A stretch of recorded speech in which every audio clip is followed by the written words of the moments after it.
Continuamos con la historia de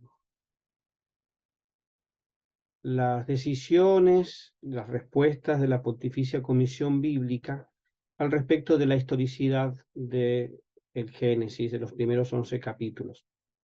Habíamos leído que en 1909 la Pontificia Comisión Bíblica responde sobre la historicidad de los 3 primeros capítulos del Génesis y el lugar importante que estos ocupan para nuestra fe, para nuestros dogmas, como son especialmente el pecado original, la promesa del Redentor.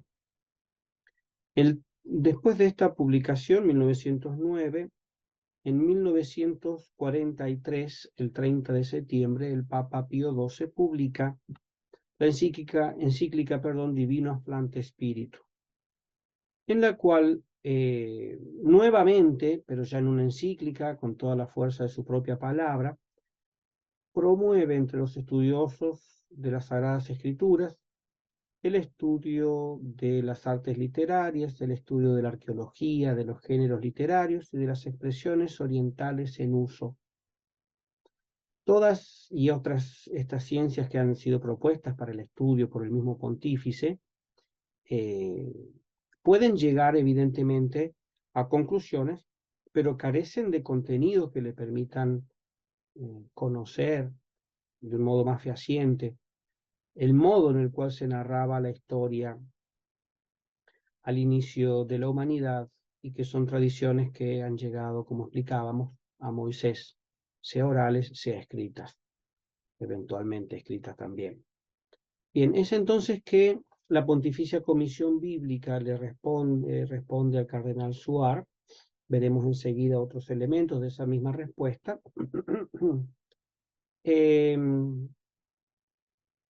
Colocando como primera premisa que en la historia moderna, contemporánea, el modo de narrar las cosas no es el mismo modo en el cual se pudo narrar y transmitir los hechos de la creación del hombre, del pecado original, etc.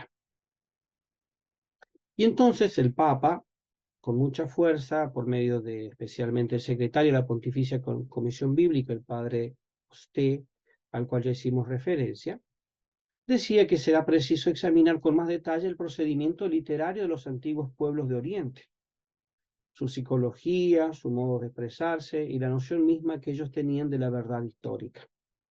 En una palabra, hace falta unir sin prejuicios todo el material científico, paleontológico, histórico, epigráfico y literario. Solo así puede esperarse ver más claro en la naturaleza de ciertas narraciones de los primeros capítulos del Génesis. Con declarar a priori que estos relatos no contienen historia en el sentido moderno de la palabra, se dejaría fácilmente entender que en ningún modo la contienen, pero no es esto el sentido de lo que quiso expresar la Pontificia Comisión Bíblica, y mucho menos el Papa. De hecho, lo que quiso decir, lo que se debe entender es que se refiere a historia en un lenguaje simple y figurado, acomodado a la inteligencia de una humanidad menos avanzada. Las verdades fundamentales presupuestas por la economía de la salvación, al mismo tiempo que la descripción popular de los orígenes del género humano y del pueblo elegido. No faltaron entonces quienes vieron en estas palabras tan ponderadas y ecuánimes de la comisión un salvoconducto para negar totalmente la historicidad de los 11 primeros capítulos del Génesis. Y entonces Pío XII hubo de lamentarse de ello en su encíclica Humani Generi, del 15 de agosto de 1950, que ahora citamos en esta sección, para luego volver a la respuesta de 1948. Decía el Papa en aquel momento: del mismo modo que en las ciencias biológicas y antropológicas, hay algunos que también en las históricas traspasan audazmente los límites y las cautelas establecidas por la Iglesia. Y de un modo particular es deplorable el modo extraordinariamente libre de interpretar los libros históricos del Antiguo Testamento. Los autores de esta tendencia para defender su causa invocan indebidamente la carta que no hace mucho tiempo la Comisión Pontificia para los Estudios Bíblicos envió al arzobispo de París.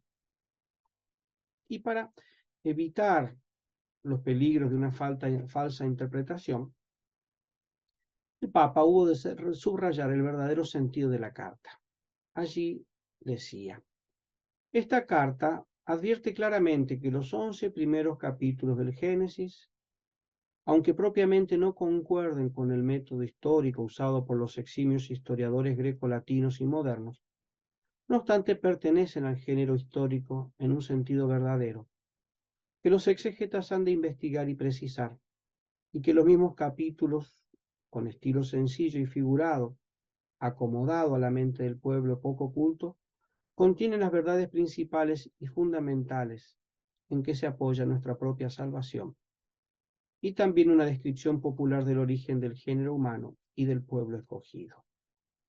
Mas, si los antiguos hagiógrafos tomaron algo de las tradiciones populares, lo cual puede ciertamente concederse, nunca hay que olvidar que ellos obraron así ayudados por el soplo de la divina inspiración, la cual los hacía inmunes de todo error al elegir y juzgar aquellos documentos. Empero, lo que se insertó en las Sagradas Escrituras, sacándolo de las narraciones populares, en modo alguno debe compararse con las mitologías u otras narraciones de tal género, las cuales más proceden de una ilimitada imaginación que de aquel amor a la simplicidad y a la verdad que tanto resplandece aún en los libros del Antiguo Testamento, hasta el punto que nuestros hagiógrafos deben ser tenidos en este punto como claramente superiores a los antiguos escritores profanos. Rechazado así el carácter mitológico y la posibilidad de error en las narraciones bíblicas, se vuelve a insistir en la manera peculiar, que los antiguos tenían de concebir la historia y que el exégeta debe determinar con el estudio de los géneros literarios del Antiguo Oriente. Se cita el documento 704 de lo que es las publicaciones de las analecta de la sede pontificia. Bien, volvamos ahora un poco a la respuesta que comenta el padre Bofté, que fue entonces secretario de la Pontificia Comisión Bíblica. Ya hemos adelantado bien la conclusión de lo que él aquí explica. Entonces, estos 11 primeros capítulos del Génesis, llamados prehistoria o historia primitiva, describen los orígenes del género humano y los orígenes del pueblo escogido hasta la vocación de Abraham contada en el capítulo 12. Repasemos brevemente lo que cada uno ofrece. Después del relato dogmático de la creación y la historia del paraíso que nos revela la caída del hombre, capítulos 1 al 3, se pasa a la escena de la posteridad de Adán hasta Noé y se describe la corrupción creciente de la humanidad tragada por el diluvio, capítulos 4 al 9, versículo 17. Después del diluvio, recomienza la historia del género humano hasta Abraham, padre del pueblo escogido, 9, 18 al 11. Hace falta destacar en esta sección la tabla etnográfica del capítulo 10 y la historia de la Torre de Babel en el capítulo 11. Los acontecimientos, decía el padre Bofté, como dije, secretario de la entonces Pontificia Comisión Bíblica, es decir, de hecho el encargado. Los acontecimientos contados en estos capítulos, tienen lugar fuera de la historia conocida.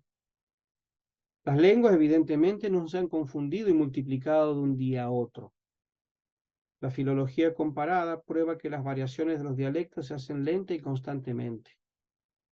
De la misma manera, la enumeración de los pueblos en la tabla etnográfica es limitada al Oriente Próximo. La longevidad de los patriarcas está en contradicción con todo lo que se nos enseña en la paleontología. En el capítulo 11, 22-23, Saruj, bisabuelo de Abraham, muere a la edad de 230 años, mientras que los hombres en el segundo milenio antes de Cristo no vivían más que nosotros. Y lo mismo ocurrió antes, siendo así que en otros capítulos los hombres viven hasta 600 años y aún más de 900 años. En el capítulo 4, Versículo 22, en la época antediluviana, Tubal-Caín trabaja el bronce y el hierro, pero el hierro no aparece en el Oriente Próximo hasta eso de la mitad del segundo milenio. La civilización que se supone en la historia de Caín y Abel en el capítulo 2 es la neolítica, siendo así que el hombre pertenece a la época paleolítica, mucho más antigua. Todo este periodo anterior a Abraham es pues descrito con una mentalidad muy posterior a los acontecimientos contados. Los críticos racionalistas, señalaba el padre Bosqué en esta exposición, tratan estos relatos que acabamos de citar como leyendas carentes de todo valor histórico, leyendas tomadas de las mitologías de los antiguos orientales. Pero el más elemental sentido cristiano no puede menos de reconocer ahí el monoteísmo más puro y más elevado que los mismos críticos reconocen. Y también, sino también las verdades fundamentales de la religión, por ejemplo, la creación del universo por Dios, el culto debido al Creador, la justicia original del hombre y su caída, que provoca de la misericordia divina la promesa del Redentor. Sabemos que estos relatos no nos enseñan las ciencias naturales. Sospechamos que muchos detalles de estos relatos tienen ante todo un alcance doctrinal superior a la corteza de la letra, es decir, van a la enseñanza dogmática narrada, por ejemplo, en el periodo neolítico, pero narrando cosas que corresponden al sentido de la época paleolítica. Y a su vez, recordemos que el día y el tiempo eran contados según otro modo de conocer la realidad, o sea, de poder describir la realidad. La conocían igual que nosotros, pero cuanto más se estudia estos 11 capítulos del Génesis anteriores a la vocación de Abraham, padre del pueblo escogido, tanto más se admira la composición literaria y la riqueza doctrinal, y su perfecta adaptación a la historia que ellos introducen. En efecto, estos capítulos sirven de introducción a la historia de Israel, pueblo religioso que vivirá para la esperanza mesiánica. Abraham, y por Abraham, Israel es referido a Adán y a Dios. El pueblo escogido aspira a la salud. Sus padres han recibido y transmitido las promesas mesiánicas a pesar de la corrupción creciente del género humano. Tratar estos relatos como puras leyendas y mitos es arruinar por su base la economía de la religión revelada y de la salud. Tratarlos de leyendas pueriles es probar que no se los ha comprendido. A fin de resolver las dificultades de la prehistoria bíblica, haría falta ante todo determinar el carácter literario absolutamente único, discernir e interpretar objetivamente las expresiones figuradas y los detalles simbólicos. En una palabra, rehacerse la psicología literaria de los antiguos orientales. Y a este fin se debe estudiar su vida y sus costumbres, su literatura contemporánea, con la ayuda sobre todo de los descubrimientos arqueológicos. Sin estos se está expuesto a inevitables anacronismos e interpretaciones hipotéticas o subjetivas, en fin, a negaciones temerarias. Esto es lo que perfectamente aclara la Pontificia Comisión Bíblica. Bien, y ahora lo último que nos queda aquí citar de esta exposición, o penúltimo, es el carácter literario. Entonces, como citábamos, ¿no? La carta, la respuesta a la pregunta del cardenal Suar, expresa que esos primeros 11 capítulos del Génesis son historia y aclara en la Humani Generis Pablo VI que no quiere decir que haya mitología, que haya leyendas, que haya otro tipo de creaciones literarias, sino que se trata de historia narrada en un modo sencillo, según la posibilidad del momento, la capacidad de discernir, de conocer las cosas del momento.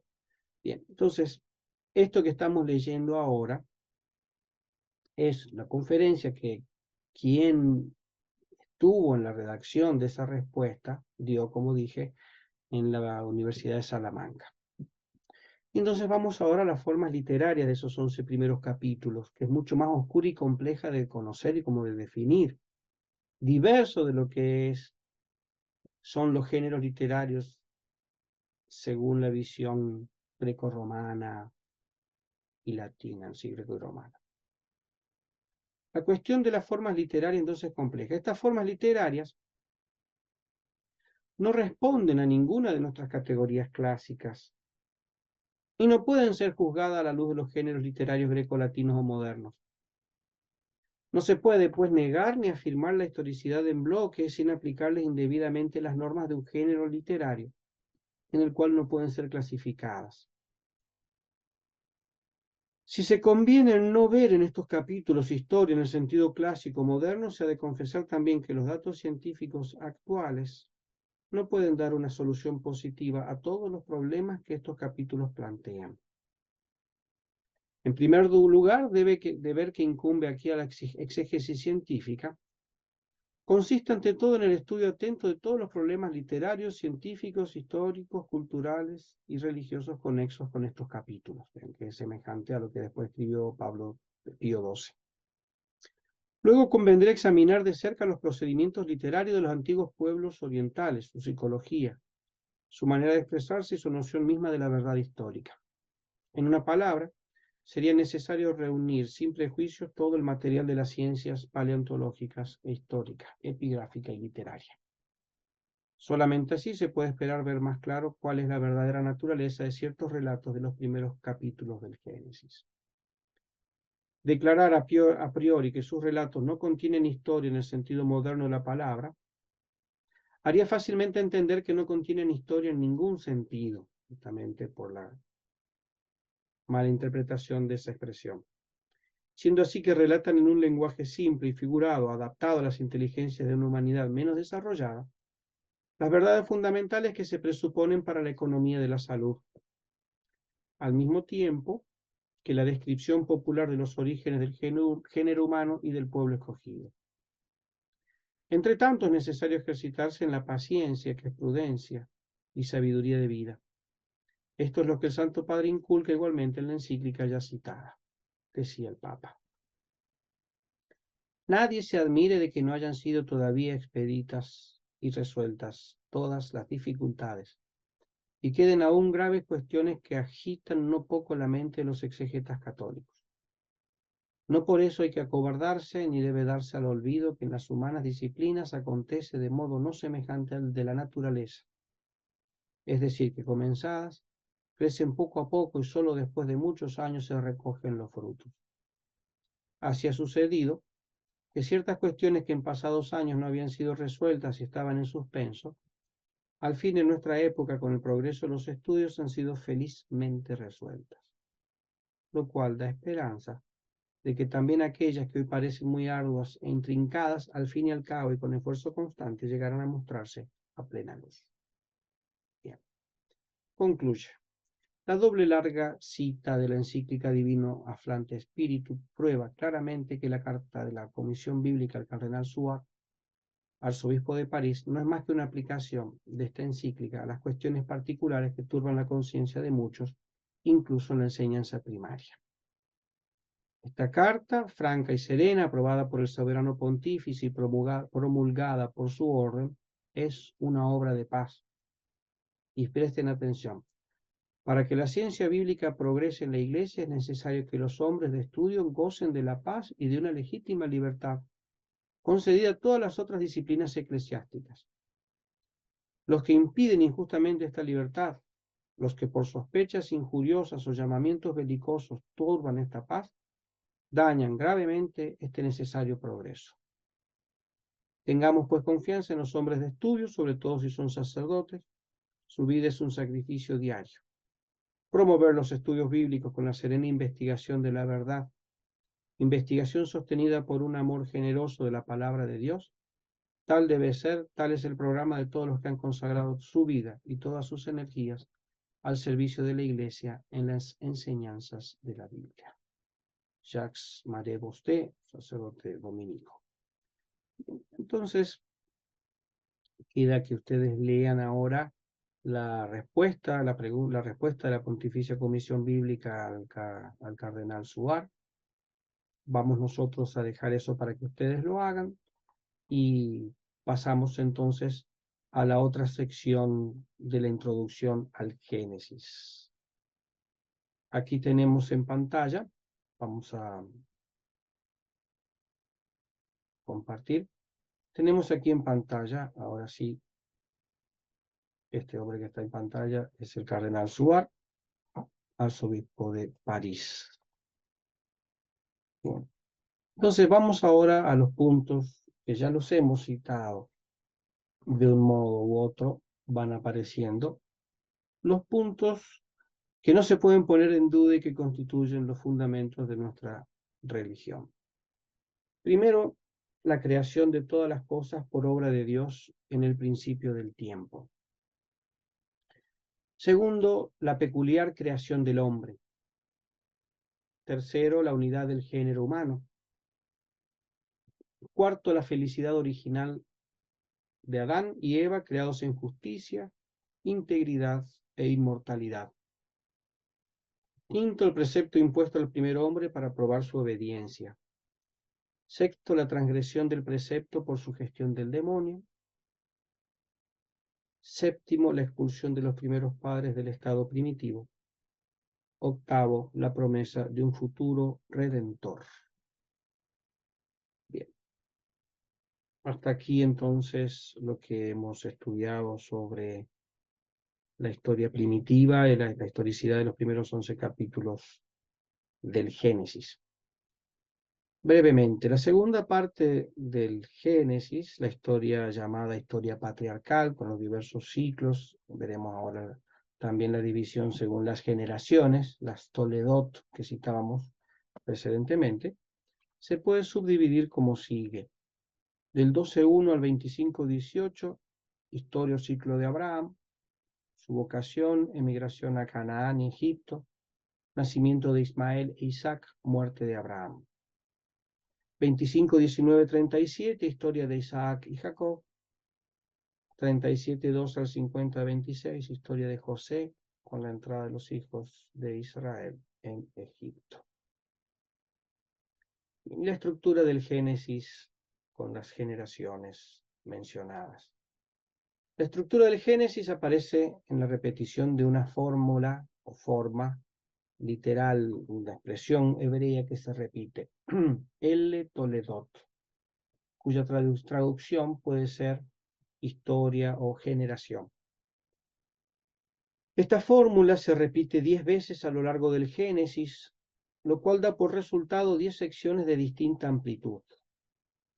La primera Toledot, 2:4a, concluye la primera narración de la creación de los cielos y de la tierra. La segunda Toledot, 5:1, la descendencia de Adán hasta Noé, sirve de puente entre los primeros padres y la humanidad en tiempos del diluvio, privilegia la descendencia de Set. La tercera Toledot, 6:9, historia de Noé hasta el diluvio, da un cuadro de la humanidad en la época del diluvio. La cuarta Toledot, 10:1, la descendencia de Noé y de sus hijos a partir del diluvio, muestra la repoblación de la tierra, privilegia la descendencia de Sem. La quinta Toledot, 11:10, la descendencia de Sem hasta Teraj, hace de puente entre la época del diluvio y la de la Torre de Babel. La sexta Toledot, 11:27, descendencia de Teraj, Abraham, Nahor, Aram, e ensambla la época de Babel con la historia de Abraham, privilegia la descendencia de Abraham. La séptima Toledot, 25:12, descendencia de Ismael, que queda de lado privilegiando la descendencia de Isaac. La octava Toledot, 25:19, la descendencia de Isaac. La novena Toledot, 36:1, la descendencia de Esaú, que deja el privilegio a la de Jacob. La décima Toledot, 37:2, descendencia de Jacob. En esta visión de la historia humana se ve claramente la intervención de Dios en orden a la salvación del hombre. Dios hace elección de un linaje con preferencia a los demás. El linaje elegido es el depositario de la bendición divina. Dios asegura una línea en la cual se concretará la promesa de salvación del género humano. Bien, hasta aquí entonces los puntos que considerábamos importantes para nuestra introducción. la historicidad de los 11 primeros capítulos y el contenido general que ofrece el Génesis. Seguimos luego con un breve comentario a uno de las narraciones de los pasajes de la creación del mundo y del hombre y de la mujer.